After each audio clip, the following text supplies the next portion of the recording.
Well, when the national housing bubble burst more than 2 years ago, Oklahoma real estate, for the most part, avoided the crisis. And a new report shows the number of buyers for previously owned homes rising sharply in February. According to the National Association of Realtors, pending sales rose by over 20% across the Midwest. Good news that's being tempered by the reality that some popular home buying incentives are about to expire.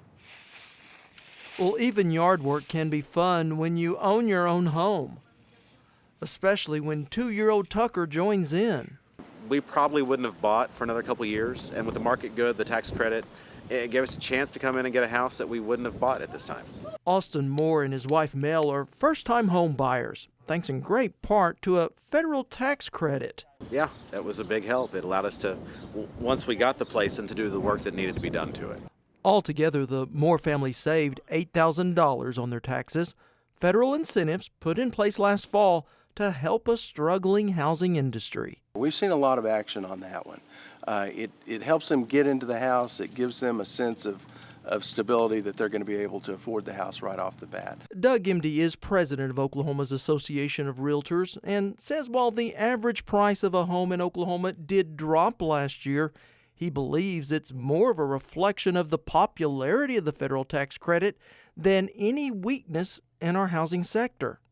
Realty market in Oklahoma, I consider it strong when you look at the rest of the nation. You know, our average sales price was down about 3% last year, but the reason for that was because of all the first-time home buyers that took advantage of that credit. And so your average price was driven down because the large majority of those houses were sold for under $150,000. And while the deadline for tax credits is set to expire at the end of April, Emdy says he worries more about the impact rising interest rates could have on Oklahoma home sales. Well, we do worry about what the Federal Reserve is going to do. Right now, they've kept interest rates artificially low by buying mortgage-backed securities. And so your average interest rate right now is running around 5%, which is incredibly low.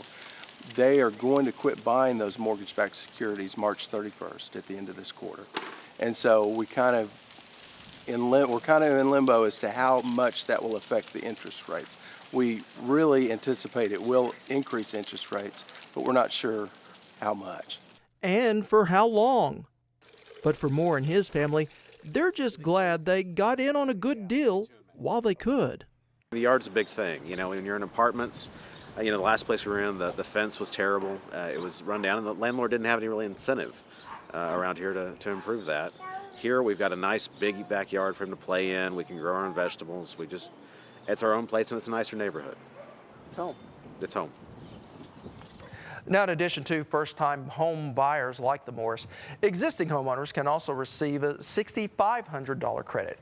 But just for a few more days, both credits are set to expire at the end of the month.